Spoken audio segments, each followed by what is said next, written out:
ससुराल की सूखी रोटी। एक संपन्न परिवार में पैदा हुई शुभी को बचपन से कभी किसी भी चीज़ के लिए समझौता नहीं करना पड़ा था। भाई हो या माता पिता, वो परिवार में सभी की लाडली थी। उसके मांगने से पहले ही मंजू और महेश हर चीज़ लाकर उसके सामने रख देते थे। मायके में उसके पास अपना कमरा था जिसे उसने अपनी मर्जी से सजाया हुआ था। शायद ही कोई ऐसा दिन रहता था जब घर में शुभी की पसंद का खाना ना बना हो। धीरे धीरे समय बीता और शुभी एक नवयुवती बन गई। शुभी की अब शादी की उम्र हो गई है। आप कोई अच्छा लड़का देखकर बात चलाइए ना। अरे कैसी बात करती हो भाग्यवान, अर्णव शुभी से बड़ा है। पहले तो अर्णव की शादी होनी चाहिए। नहीं, पता नहीं कल को कैसी बहू आए। मैं पहले शुभी को विदा करना चाहती हूँ, उसके बाद ही बहू लेकर आएंगे। अपनी बेटी की शादी में मैं अपने सारे अरमान पूरे करना चाहती हूँ। दिल खोल कर खर्च करूँगी अपनी इकलौती बेटी की शादी में। पति की जिद के आगे महेश की एक भी नहीं चलती और जल्द ही शुभी के लिए महेश एक बड़े व्यापारी का रिश्ता ढूंढ कर लाता है। देखो शुभी की माँ, वैसे तो लड़के ने MBA की हुई है, लेकिन अपने पिता के साथ बिजनेस में ही लगा हुआ है। अगर तुम्हें ठीक लगे तो यहाँ शुभी के लिए बात चलाऊँ? अरे नेकी और पूछ अगर लड़का वाकई अच्छा है तो देर किस बात की। आप जल्दी से बात चलाइए। अच्छे रिश्तों को ज़्यादा इंतज़ार नहीं कराना चाहिए, उसके लिए लड़कियों की कोई कमी तो होगी नहीं। मंजू की बात सुनकर महेश जल्द ही नवीन के साथ शुभी के रिश्ते की बात चलाता है और बहुत जल्द खूब धूमधाम से शुभी की शादी नवीन के साथ हो जाती है। मंजू और महेश ने तो अपनी तरफ से अच्छे समृद्ध परिवार में ही बेटी का रिश्ता किया था, किंतु कहते ना, माता पिता संतान के लिए बस दुआ कर सकते हैं, उनकी किस्मत नहीं लिख सकते। शादी के कुछ दिन बाद न जाने प्रवीण भैया और भाभी को क्या हो गया है। जब से मेरी शादी हुई है, भैया और भाभी ने घर का बंटवारा करने की जिद पकड़ ली है। भैया भाभी से ऐसी उम्मीद मुझे कतई नहीं थी। लेकिन आप दोनों तो पापा जी का ही बिजनेस चलाते हो ना, फिर बंटवारा कैसे होगा? इसी बात की तो चिंता है शुभी। पापा नहीं चाहते कि वो अपने खून पसीने की मेहनत से खड़े किए हुए बिजनेस के टुकड़े करें, लेकिन भैया तो किसी की बात सुनना ही नहीं चाहते। वैसे तो पापा मना ही कर रहे हैं, लेकिन लगता है पापा भैया की जिद के आगे ज़्यादा दिन टिक नहीं पाएंगे। नवीन के बड़े भाई प्रवीण की जिद के कारण शुभी के ससुर बिजनेस के 3 हिस्से कर देते हैं और गुस्से में दोनों बेटों से अलग रहने लगते हैं। पापा अपने भैया के साथ रिश्ते खत्म कर दिए। उसकी वजह मुझे समझ में आती है, क्योंकि उन्होंने ही घर का बंटवारा करने के लिए पहल की थी। लेकिन मैंने तो ऐसा कभी नहीं चाहा कि घर के या बिजनेस के हिस्से हो। फिर आप मुझे अलग क्यों कर रहे हैं? मैं आपके साथ रहना चाहता हूँ पापा। हम दोनों मिलकर बिजनेस करेंगे और एक ही घर में रहेंगे। नहीं बेटा, बड़े के तेवर देखकर मुझे समझ में आ गया है कि शादी होते ही बेटों का अलग संसार हो जाता है। फिर माता पिता के साथ रहना उन्हें बंधन लगने लगता है। कल तक तो बड़ा भी पापा पापा कहकर मेरे आगे पीछे घूमता था, और आज वह ऐसे बगावत करने पर तुल गया है कि मुझे यकीन ही नहीं होता कि प्रवीण मेरी ही औलाद है। इससे पहले कि तेरे सुर भी बदल जाए, मैंने तुझे भी अलग कर दिया है। जब तक मेरे हाथ पांव चल रहे हैं, मैं अपना अच्छा बुरा खुद देख सकता हूँ। बेटा, जिस दिन हाथ पैर चलना बंद हो जाएंगे ना, तो चुपचाप किसी वृद्धाश्रम में जाकर भर्ती हो जाऊँगा। लेकिन यह कलह और टेंशन अब मुझे अपने जीवन में नहीं चाहिए। नवीन अपने पापा को बहुत समझाता है, लेकिन पापा किसी की भी नहीं सुनते और दोनों बेटों का बिजनेस और घर अलग अलग करने के बाद खुद भी दोनों बेटों से अलग रहने लगते हैं। पिता से अलग होने के बाद नवीन अपने बिजनेस में जान फूंकने की कोशिश में लगा हुआ था। वो दिन रात मेहनत कर रहा था, लेकिन न जाने बिजनेस को किसकी नज़र लगी थी कि दिन पर दिन बिजनेस घाटे की ओर ही जा रहा था। इसी बीच गुजरते समय के साथ शुभी भी एक बच्चे की माँ बन गई थी। कुछ दिन बाद, मुझे माफ़ कर देना शुभी। मुझे नहीं पता था कि इस तरह से हमारे दिन बदल जाएंगे और ऐसा दिन देखने को मिलेगा। मैंने तुम्हें वादा किया था कि शादी के बाद राजकुमारी बनाकर रखूँगा, लेकिन मैं नहीं जानता था कि मैं तुम्हें एक मिडिल क्लास पति जितनी सुविधाएं भी नहीं दे पाऊँगा। एक बार जो हमारा बिजनेस पटरी से उतरा, लाख कोशिश के बाद भी कुछ फ़ायदा ही नहीं हो रहा। हर गुजरते दिन के साथ सब बिगड़ता ही जा रहा है। मैंने इसी उम्मीद में अपना गाड़ी मकान सब बेचकर बिजनेस पे लगा दिया कि इस बिजनेस से आज नहीं तो कल सब कुछ वापस पा लूँगा। लेकिन शायद वो मेरी गलती थी। मेरे कारण आज हमारे पास न रहने को सर पर छत है और ना ही गाड़ी। ना हमारे आज का ठिकाना है ना कल का। मुझे लगता है अब मुझे बिज़नेस बंद कर देना चाहिए और कोई नौकरी ढूंढ लेनी चाहिए। जब तक हमारे पास रहने का कोई ठिकाना नहीं है, मैंने पापा से बात कर ली है, हम मम्मी पापा के साथ उनके घर में ही रहेंगे। ठीक है नवीन, मुझे कोई परेशानी नहीं है। आप पढ़े लिखे हैं, मुझे पूरा यकीन है कि आपको एक अच्छी नौकरी ज़रूर मिल जाएगी। हमारा आज अच्छा नहीं है तो क्या हुआ, कल ज़रूर अच्छा होगा। शुभा और नवीन अपने बेटे के साथ माँ पापा के घर में शिफ्ट हो गए थे। बेटा, तुम्हारे और नवीन के यहाँ आकर रहने से हमें कोई ऐतराज़ नहीं है। बस मैं इतना कहना चाहती हूँ कि अब पहले जैसी बात नहीं रही बेटा। जब से तुम्हारे पापा जी ने बिज़नेस के हिस्से किए हैं ना, न जाने बिज़नेस को किसकी नज़र लग गई है। आमदनी बस नाम की रह गई है, इसलिए मैंने घर से नौकरों को भी हटा दिया है। अब खाना और घर की साफ़ सफाई का काम तुम्हें ही देखना पड़ेगा। देखा आपने नवीन जी, हम मम्मी पापा के साथ रहने आ गए तो शायद उन्हें ऐसा लग रहा है कि उनका खर्चा बढ़ गया, इसलिए मेरे यहाँ आते ही उन्होंने नौकरों को हटा दिया। अब वो चाहती हैं कि खाना और घर के सारे काम मैं खुद करूँ। आपको पता है ना, मुझे काम करने की आदत नहीं है। और मेरे घर में तो 4-4 नौकर थे, कभी पानी का गिलास भी यहाँ से वहाँ उठाकर नहीं रखा। देखिए, मैं ये नहीं कह रही हूँ कि आप 24 घंटे के लिए नौकर रखें, लेकिन झाड़ू पोछा बर्तन के लिए तो काम वाली रखी जा सकती है ना। देखो शुभी, अभी हमारी स्थिति कुछ भी रोक टोक करने वाली नहीं है। मम्मी जैसा कहती है वैसा करो। फ़िलहाल हमें अपना समय गुजारना है।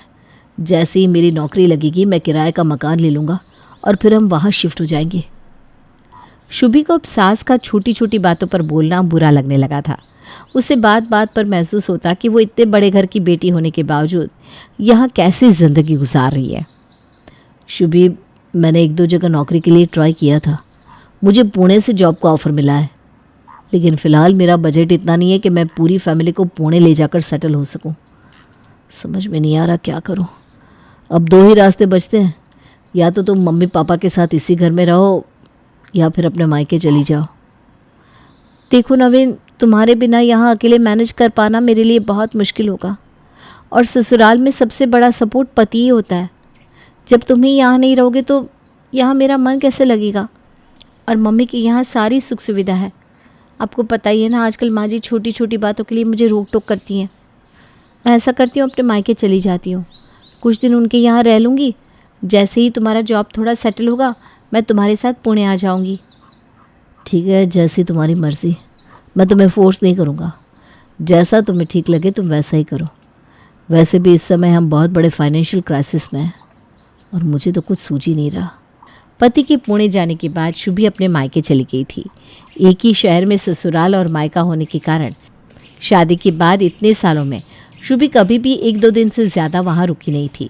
उसे उम्मीद थी कि मायके में उसका ज़ोरदार स्वागत होगा और सभी लोग उसके मायके आकर रहने के फैसले से बहुत खुश होंगे। मायके पहुंचकर, मम्मी, मैं अपने कमरे में सामान रख देती हूँ, उसके बाद आराम से बातें करेंगे। आप हमेशा कहती थी ना 2-4 दिन के लिए आ जा, आराम से बैठेंगे, फुर्सत से बातें करेंगे। तो लो, अब मैं 2-4 दिन के लिए नहीं, 5-6 महीने के लिए आपके पास रहने आ गई हूँ। अब आप अपने सारे शौक़ पूरे कर लेना, खूब बातें कर लेना और अपनी नाती को भी खिला लेना। वो सब तो ठीक है बेटा, लेकिन तेरा कमरा तो अब छोटू ने ले लिया है। तेरे कमरे में उसने अपना सामान वगैरह जमा कर रखा है, तो ऐसा कर गेस्ट हाउस में अपना सामान सेट कर ले। अरे मम्मी, छोटू के पास तो अपना कमरा था ना, फिर उसने मेरा कमरा क्यों ले लिया? बेटा, अब इतने सालों से खाली पड़ा था तेरा कमरा, फिर शादी के बाद उनके पास सामान बहुत हो गया तो उसने कहा कि मम्मी मैं यूज़ कर लेता हूँ ये रूम। बेटा, खाली कमरे से तो उसके काम आ जाए वही अच्छा है ना, इसलिए हमने कहा रख लो, तुम इस्तेमाल करो। अब वो अपने ऑफिस का लैपटॉप, डेस्कटॉप, फाइल वगैरह उस कमरे में ही रखता है, और तेरी भाभी का भी ना कुछ पर्सनल सामान रहता है उस कमरे में। मुझसे पूछे बिना मेरा कमरा भैया भाभी को दे दिया, जैसे मम्मी पापा के लिए अब उनकी छोटी और उसकी यादें मायने ही नहीं रखते। उन्होंने तो शायद मन बना लिया था कि मैं कभी वापस उस कमरे में आकर रहने वाली नहीं हूँ। मेरे जिस कमरे में मैं एक सामान अपनी मर्ज़ी के बिना यहाँ से वहाँ नहीं होने देती थी, अब मेरा वो कमरा मेरा ही नहीं रहा। कितनी अजीब बात है, और मैं शिकायत भी नहीं कर सकती। मम्मी ने कितनी आसानी से कह दिया कि मैं मेहमानों के कमरे में जाकर अपना सामान सेट कर लूँ। मतलब अब मैं उनके लिए एक मेहमान हो गई हूँ। अचानक शुभी को कुछ महीने पहले की घटना याद आने लगती है, जब वो और नवीन मम्मी पापा जी के घर मदद मांगने पहुँचे थे। मम्मी, मैं अपना सामान कहाँ रखूँ? अरे बेटा, पूरा घर ही तेरा है, जहाँ तेरा मन करे वहाँ सामान रख दे, जहाँ तुझे बैठना हो वहाँ बैठ जा। घर को जैसे सजाना है वैसे सजाना। मैं तो सब तेरे ऊपर छोड़ रही हूँ। तू कोई मेहमान बनकर थोड़ी ना आई है, और बहुएं डर डर कर पूछती हुई अच्छी नहीं लगती, अधिकार जमाती हुई अच्छी लगती है। अरे बेटा, क्या हुआ? मैं रानो को बोलकर तेरा सामान गेस्ट हाउस में शिफ्ट करवा देती हूँ। ठीक है मम्मी, जैसा आपको। मैं अपना सामान गेस्ट रूम में रख देती हूँ। अगले दिन। क्या बात है बेटा, बड़ी थकी थकी सी लग रही है। रात में सोई नहीं क्या? कुछ नहीं मम्मी, अगर इसी बात की चिंता होती तो आप मुझे गेस्ट रूम में भेजते ही नहीं। आपको पता है ना, मुझे बचपन से ही अपने बेड पर सोने की आदत है। किसी और बेड पर अगर मैं लेट जाऊं तो मुझे नींद ही नहीं आती। अब एडजस्ट करने में मुझे कम से कम 1 हफ़्ता लगेगा। फिर भी आपने मुझे मेरे कमरे की बजाय गेस्ट रूम में भेज दिया। अरे वो बात नहीं है बेटा, तू मेरी बातों का गलत मतलब मत निकाल। अच्छा ये बता, खाने में क्या खाएगी? कुछ भी बना लो मम्मी, क्या फ़र्क पड़ता है। अरे बेटा, तुझे क्या खाना है मैं वही बनाऊंगी। अच्छा ठीक है, आज अपने हाथ की कढ़ी चावल बनाकर खिला दो।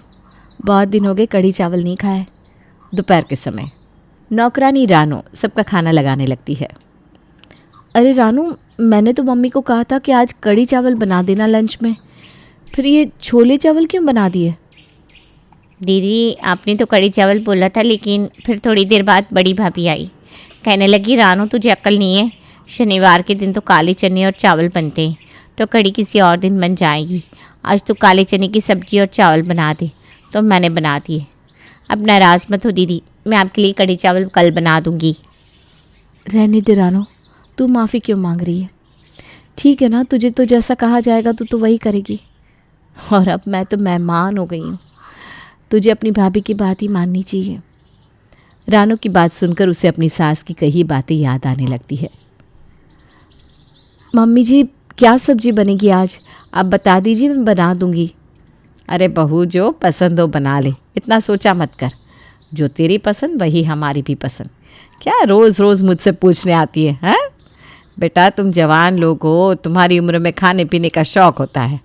हमारा क्या है, अब उम्र हो गई है, जो बन जाए वही ठीक। ठीक है माँ जी, फिर मैं आज छोले भटूरे बना लेती हूँ, मेरा कई दिनों से मन हो रहा था। अरे बेटा, अगर तेरा मन हो रहा था तो फिर तुझे पहले ही बना लेना चाहिए था ना। इस पे संकोच वाली क्या बात है? और देख, तू अपने घर में है, तेरा जो मन करे वो खा, जैसे मन करे वैसे रह। इतना बंधन महसूस करने की कोई ज़रूरत नहीं है बेटा। मम्मी जी रोज़ मेरी पसंद का ही खाना बनवाती थी। कभी ऐसा नहीं हुआ कि अगर मुझे कढ़ी खाने का मन हो और उन्होंने कुछ और बनवा दिया हो। और यहाँ मेरी माँ अब बहू की पसंद को बेटी से ऊपर रख रही है। शायद यही अंतर होता है, जो शादीशुदा बेटियाँ मायके में ज़्यादा दिन टिकना नहीं चाहती। ऐसा लग रहा है जिस घर में मैं बचपन से पली बड़ी हूँ, वहाँ मेरा अधिकार ही अब ख़त्म हो गया हो। शुभी बात को आगे बढ़ाना नहीं चाहती थी। वो नहीं चाहती थी कि उसके कारण मायके में तनाव या मन मुटाव की स्थिति पैदा हो, इसलिए चुपचाप लंच करने लगती है। तभी उसे अपने बेटे शिवम के रोने की आवाज़ सुनाई देती है। शुभी उठकर बच्चों के कमरे में जाती है तो देखती है शुभम और भाभी का बेटा श्रेयस आपस में झगड़ रहे हैं। अरे बेटा, क्यों रो रहे हो तुम? क्या बात हो गई? मम्मा, श्रेयस अपना किसी भी खिलौना मुझे हाथ लगाने भी नहीं देता। मैं कोई भी सामान छूता हो तो मुझसे वापस छीन लेता है। कहता है अगर मुझे खेलना है तो मैं अपने खिलौने लेकर आऊँ। शिवम बेटा, तू दे देना उसके खिलौने, वो ऐसा ही है, बिना बात अभी चिल्ला चिल्ला कर पूरा घर सर पर उठा लेगा। तू आजा, मैं तुझे कुछ खाने के लिए देती हूँ। नहीं नानी, मुझे कुछ नहीं खाना, मुझे खिलौने चाहिए। ये क्या बात हुई? मम्मी श्रेयस को भी तो समझा सकती थी। वो शिवम से उम्र में बड़ा है और घर में 2 बच्चे हैं, तो दोनों को मिलकर खेलना चाहिए। उल्टा मम्मी अपने पोते का ही सपोर्ट कर रही है। शिवम का भी तो मन होगा ना कि वो खिलौनों से खेले। किसी तरह शुभी ने अपने बेटे शिवम को शांत कराया और बात आई गई हो गई। कुछ दिन बाद शाम के समय अरे 9 बज गए हैं, जल्दी से चैनल चेंज करो, बिग बॉस लगाओ ना, आज बहुत अच्छा ट्विस्ट आने वाला है बिग बॉस में। अरे शुभी, बिग बॉस भी कोई देखने की चीज़ है? हम लोग बिग बॉस वगैरह नहीं देखते। इस टाइम मैं तो न्यूज़ सुनती हूँ। रविश कुमार का प्राइम टाइम आता है ना, तुम भी सुनो, अच्छा लगेगा। शुभी के कहने पर भी भाभी ने चैनल चेंज नहीं किया था। मन मारकर शुभी को भी भाभी के साथ बैठकर न्यूज़ सुननी पड़ रही थी। कहने को तो ये बहुत छोटी सी बात थी, लेकिन हर छोटी छोटी बात शुभी के मन में गहरे घाव करती जा रही थी। वो अपने मायके में रह ज़रूर रही थी, लेकिन उसे इतना एहसास हो चुका था कि अब उसको मायके में भी अपनी मर्ज़ी के मुताबिक नहीं, बल्कि भाभी के हिसाब से रहना होगा।